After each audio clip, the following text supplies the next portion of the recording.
There it is. So we're going to start with the joy of reading and writing, Superman and Me.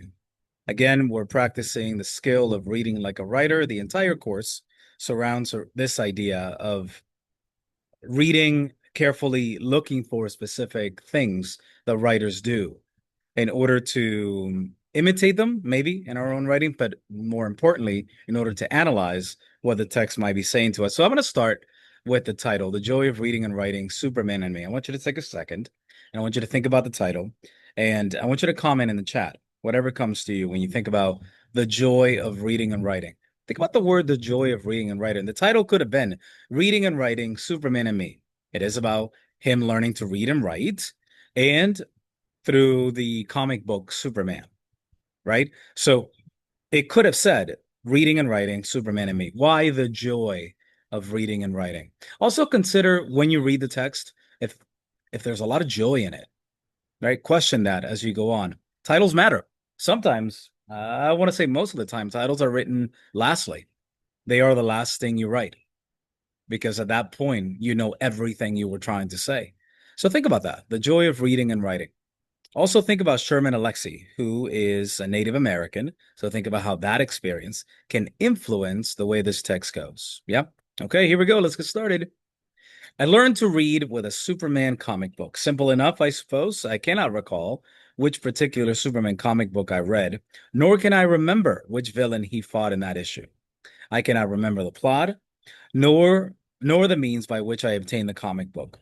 What I can remember is this. I was 3 years old, a Spokane Indian boy living with his family on a Spokane Indian reservation in eastern Washington state. We were poor by most standards, but one of my parents usually managed to find some minimum wage job or another, which made us middle class by reservation standards. I had a brother and three sisters. We lived on a combination of irregular paychecks, hope, fear, and government surplus food. What do we think about this first paragraph? The way it opens. Put the comments in the chat and then I'll mention them as we go, or simply chime in. Up to you. Now, here are some of the things that I noticed right away. Um, the opening seems to go directly into the title. I learned to read with a Superman comic book. Like, this is what he's going to talk about.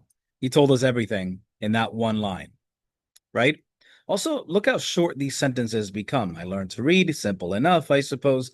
Nothing is really complex in these sentences if you really think about it. There's something interesting and accessible about the style of writing. Um, I like that he tells you two negations, three negations. I cannot recall which one it was, know the villain he fought, or the plots. Oh, four negations, nor the means by which I obtained it, right? So this is interesting because if you're writing a memoir, you usually give a lot of details and you say, I was here, my mother brought me the book, I was doing this, I was doing that, right? But what he says, I'm not really sure how this book landed in my hands, but that's how I learned to read. So the implication is, let's take away attention from how I got it and let's think about what it did for me, why it matters. So that's the first thing that I want you to think about. Just the way he opens that up with, let's not look at this and let's look at this instead. He directs us with a colon. He says, what I remember is this. I was 3 years old and I was living with my family in Washington State. Hey, can I ask you, how many 3 year olds learn to read? Think about that. How many 3 year olds? I've had a lot of 3 year olds. Okay. By now I've had three 3 year olds. Three? Yes, because the fourth one is two. Okay, so I don't remember a lot of 3 year olds having learned to read except my first one, but he's always been abnormal. He's been reading since, I don't know, the womb. I'm pretty sure there was an ultrasound where he had a book in his hands. So the he was 3 years old and he learned to read with a Superman comic book. Let's back up for a second. How many people learn to read with a comic book? Now, granted, a lot of kids pick up comic books early on because it's an easy mesh of picture and words, and it makes it easier for them to learn to read, right? I have a 4 year old and he's constantly reading, and he always has a comic book open and he's looking at it, and he can tell what's happening. He tells me, look, this guy is telling this other guy this thing. So that's kind of interesting that he can read the images, right? But think about this. He's giving you his origin story, if you will, kind of like a comic book. right? So this is one thing he'll be doing a lot. He, the writer, he will be imitating the style of comic book writing, okay?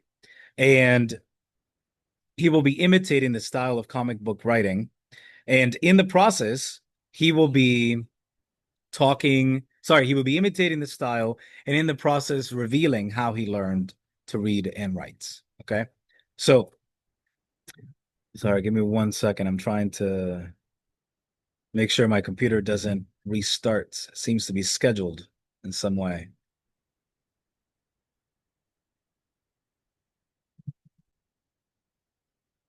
Okay. I hope it doesn't die. If it does, we'll get back on the horse. It's all right. Now, after that opening, there's a few more things that I wanted to mention.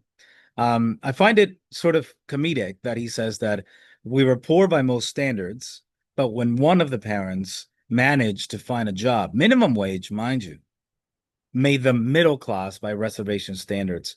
I want to point that out because there is a sardonic tone, which is why I said maybe it's a little comedic, but its intention is not to be funny. Its intention is to be critical.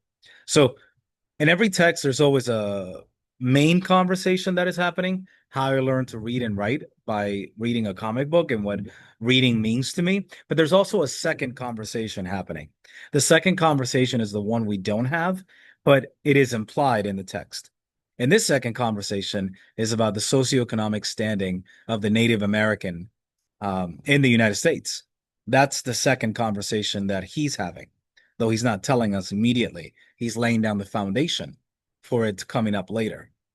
And you can tell because he tells you that they lived on a combination of irregular paychecks, hope, fear, and government surplus food. Interesting because paychecks and surplus food are the only things that are tangible, and yet hope and fear are not tangible. And yet they're also in contrast with each other, hope and fear. You hope against fear and you fear against hope. So it's an interesting opening. All right, let's keep going. My father, who is one of the few Indians who went to Catholic school on purpose, was an avid reader of westerns, spy thrillers, murder mysteries, gangster epics, basketball player biographies, and anything else he could find. He bought his books by the pound at the Dutch's pawn shop, Goodwill, Salvation Army, and Value Village. When we had extra money, he bought new novels at supermarkets, convenience stores, and hospital gift shops. Our room was filled with books. They were stacked in crazy piles in the bathroom, bedrooms, and living room. In a fit of unemployment-inspired creative energy, my father built a set of bookshelves that soon filled them with random assortment of books about the Kennedy assassination, Watergate, the Vietnam War, and the entire 23 book series of Apache Westerns. My father loved books, and since I love my father with an aching devotion, I decided to love books as well. There's a lot happening in this paragraph. The first one establishes that he learned to read and write with a Superman comic book. He doesn't really know where it came from, which sounds like an origin story because you don't really know what's going on, and then bam, you're like a superhero. How did it happen, right? There, a lot of superheroes don't have like a very extensive biography, right? And then he introduces a second conversation about poverty in the reservations, Native American reservations. Okay. Then he talks about his father. So now we've turned our attention to his father. And it's interesting that his father went, one of the few Indians who went to Catholic school on purpose, implying part of that second conversation that in reservations, a lot of the Native Americans were forced to attend Christian schools, right? Or a different religion that is their own. So it's interesting that he sees it as his father is one of the few Indians who went to Catholic school on purpose, implying that sometimes, but a lot of times it was not on purpose that they went to these schools, but that they were educated in a Christian sense, right? Now, his father reads a lot. We go everywhere. We go to Westerns and thrillers and murder mysteries and gangster epics and basketball biographies and Kennedy assassination and Watergate and Vietnam, but also um, he also buys them everywhere. But notice how the places he chooses to mention where the books are bought are not stores. It's a pawn shop. Well, not bookstores. Goodwill, Salvation Army, Value Village. All of these have an underscoring message of lower socioeconomic standing, right? He never says he bought him a Books and Books or Barnes and Noble. He says he bought them wherever he could and wherever was cheap. And when they had extra money, he bought them at fancier places like supermarkets, convenience stores. I know you're thinking, at a fancy place? Exactly. It's still not fancy enough for a bookstore. I also want you to consider what this means. That means he was at the supermarket one day, saw a book, and bought it. He was at a convenience store, saw a book, and bought it. He was at a hospital, gift shop. Somebody was sick, saw a book, and bought it. That's what this means, right? That's the implication. Now, you do get this beautiful imagery about the house being filled with books. You've got the crazy piles in the bathroom and the bedrooms and living room. And I love this: in a fit of unemployment, inspired creative energy, which implies, since only a few of them managed to find a minimum wage job, that they were sometimes unemployed. And when they were unemployed, his father did a lot of things, one of which was to build bookshelves to house all the books. So it seems like this entire description about his father in the commentary, it's meant to give you a sense of his love for books. Where does it come from? Why do I love reading? Right? And it's because I saw my father with a book all the time. Right? Like I said, my firstborn reads a lot. Like a lot. Like it's a problem. Like he's walking to the bathroom and I have to take a book away from him, right? Like he's walking anywhere with a book in his hands. And you're probably thinking, "Oh, that's so wonderful." It isn't. Sometimes it isn't. Sometimes I want him to focus. But if you were to ask him, why does he read so much? He's like, well, my dad reads a lot, so I just read. So I really can't blame him. But it is normal to look at somebody in your family and say, they do A, I like A, I do A like them, right? So it's interesting that the father becomes a symbol here. Now, why is this important? Superman, right? I don't know much about my childhood, right? And my father is somebody I look up to. Unless you watch the new Superman movie, in which you find out that Bradley Cooper, who plays Superman's dad, is a terrible guy who sent Superman to commit a genocide. I'm sorry if I ruined that part of the movie for you. If I did, it's your fault. You haven't watched it. You really got to get on that. Um, but we have like an origin story happening here, right? You see it? You see how he is like Superman? We'll get there. I promise we'll get there.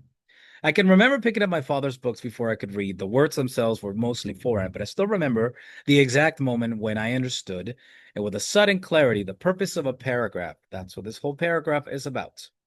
I didn't have the words to say, the vocabulary to say paragraph, but I realized that a paragraph was a fence that held words. Fence is interesting, gives us imagery of reservation, gives us imagery of separation. Okay.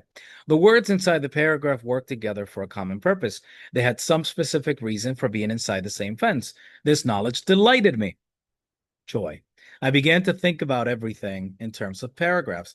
Our reservation was a small paragraph within the United States. My family's house was a paragraph distinct from the other paragraphs of the Lebrett's to the north, the forts to the south, and the tribal school to the west. It gives you some sort of a geographic location, right?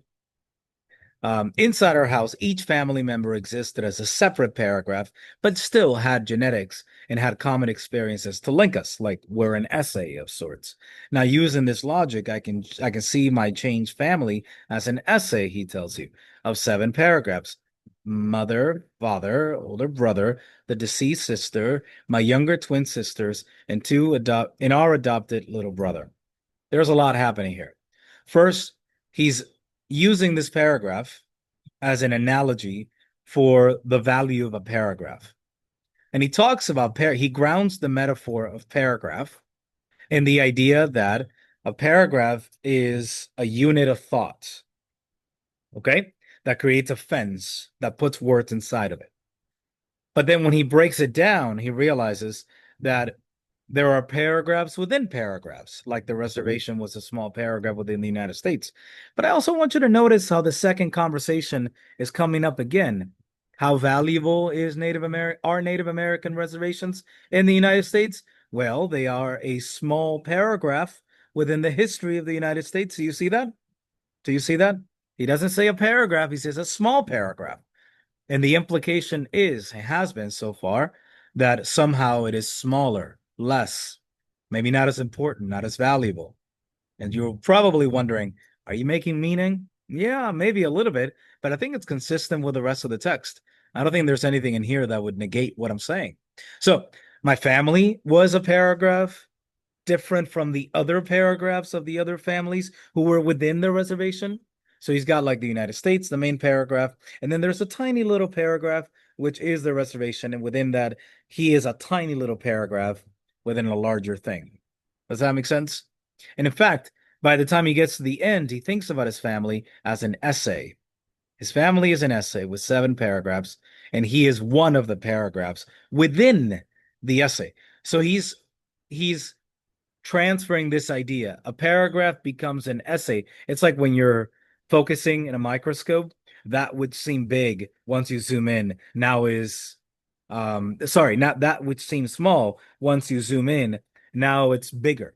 So each essay becomes a kind, sorry, each paragraph becomes a kind of essay every time you look in, right? And it keeps getting smaller and smaller. So he himself is a kind of paragraph within a larger essay of the family. Now, let's talk about the family. Mom, dad, brother.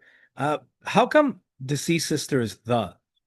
You've got my younger, older brother, mother, right? Our, but the deceased sister, there's a certain sense of disconnection, the deceased sister. Isn't that interesting? Kind of like if you're telling a story about a superhero and you're like, I don't know how he got his powers, right? But he wanted to be like his father, and he had a tragic background with a deceased sister. Do you see that? Do you see how he is telling his story in comic book language, per se? You see that? It's subtle and it's going to become more obvious now, but I wanted to show you before it became really obvious how it works. Okay? Okay, here we go. So at the same time, I was seeing the world in paragraphs. I also picked up that Superman book that I told you about. So now we're back to the original paragraph. Well, the first paragraph. Each panel complete with picture, dialogue, and narrative as a three-dimensional paragraph. Now he is further analogizing the idea of a paragraph with comic books, right? So each panel is a kind of paragraph because it communicates a sentence of ideas. Okay. In one panel, Superman breaks the door. His suit is red, blue, and yellow. The brown door shatters into many pieces. Look at how simple his language is becoming. Kind of like when you're reading a comic book and you see very simple language. Now, I've read a lot of graphic novels over the years, and not all of them have simple language. Anybody who's read Watchmen or V for Vendetta knows the language is not simple at all, right? But in a comic book you that is for children, you could see this. Superman breaks the door. His suit is red, blue, and yellow. The brown door shatters into pieces. I look at the narrative above. I cannot read the words. You see that? It's becoming shorter so as to emulate that style of comic book. Okay. The brown door shatters into many pieces. I look at the narrative above the picture. I cannot read the words, but I assume it tells me Superman is breaking down the door. Aloud, I pretend to read the words and say, Superman is breaking down the door. Words, dialogue also float out of Superman's mouth because he is breaking down the door. I assume he says, I am breaking down the door. Once again, I pretend to read the words and say aloud, I am breaking down the door. In this way, I learn to read. Now, I never fully understood this paragraph until my third kid, who started showing me, telling me what the comic book was saying. He was like, look at this comic book. Look, in this panel, he would say, he tells me, this is what the guy is saying. Now, what the guy is saying is not quite what he's saying that the guy is saying because he can't read. He can't read, right? So he's telling me what he's reading, but he can't read. But it is remarkably similar to what the guy is actually saying. And that's because he's picking up on the clues. He's looking at the images, and the images are communicating a language which he understands.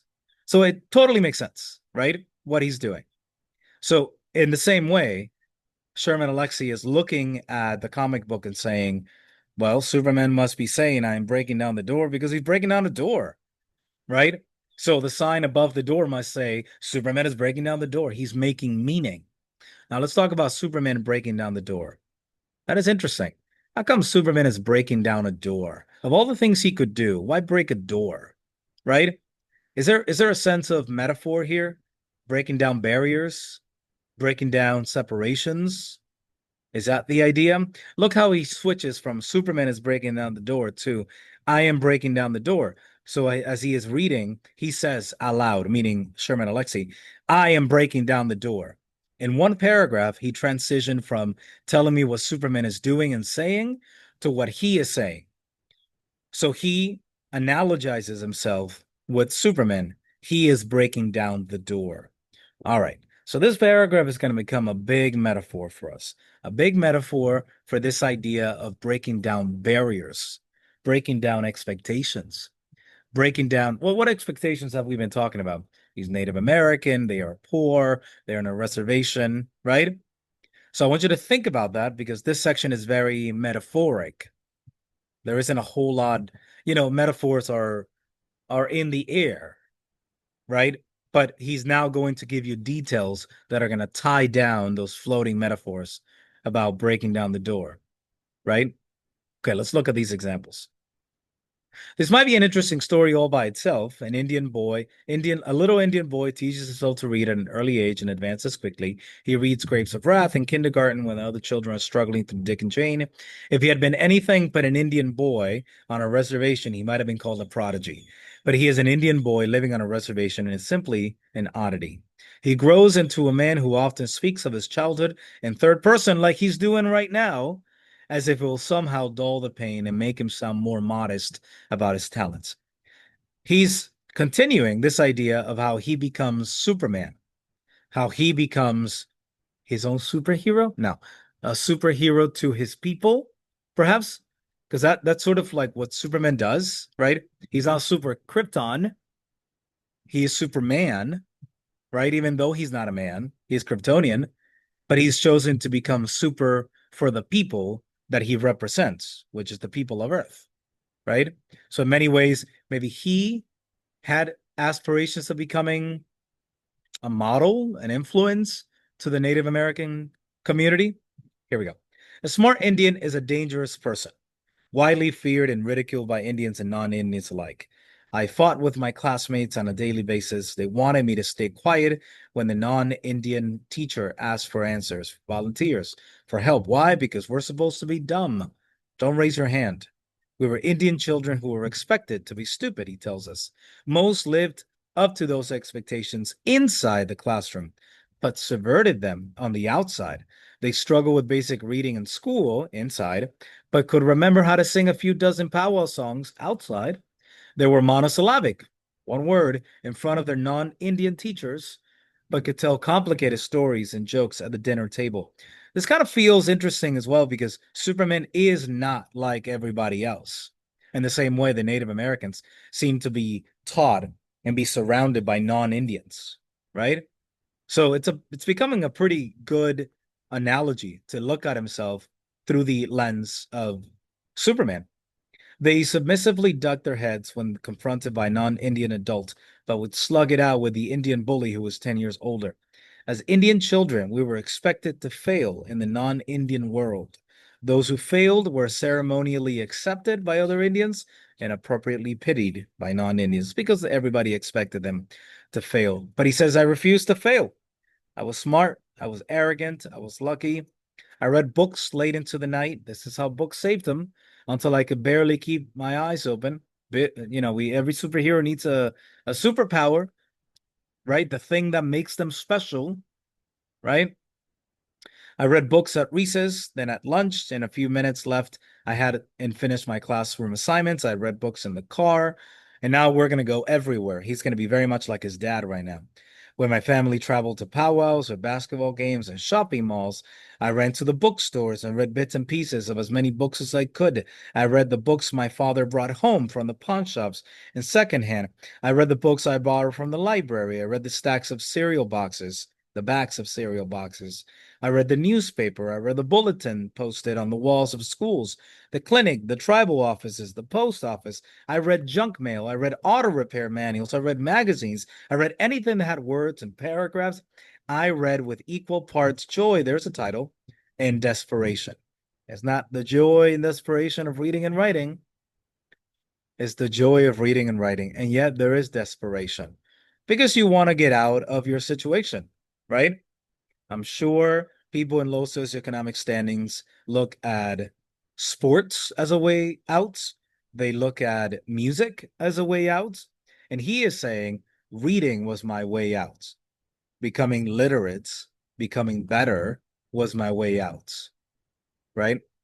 I love those books, but I also knew that love had one purpose. I was trying to save my life.